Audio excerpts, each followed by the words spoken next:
Hi, I'm Kristen Tinsley with the Seattle Fire Department, and today I want to talk with you about one of the best ways that you can keep you and your family safe from fires, and that's installing smoke alarms and making sure that they're working correctly. So as you can see here, we've got a smoke alarm up on the wall in the house that we're in today. It's really important that with smoke alarms that you have one installed in every bedroom in your house, on every floor of your house, and in the hallways right outside sleeping areas.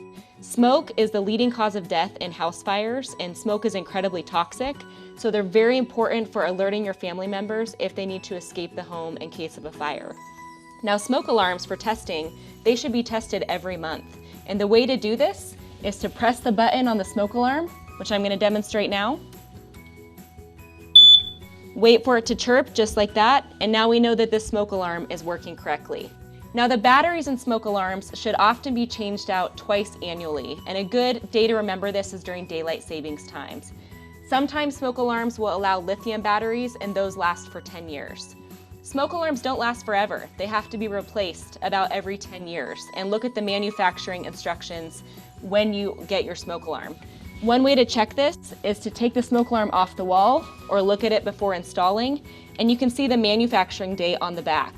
So for this smoke alarm, it's September 29th, 2017. So I know that it lasts 10 years and I need to replace it in 2027. So making sure that you have smoke alarms installed in the correct places and that they're working properly, it's a great way to keep you safe this holiday season.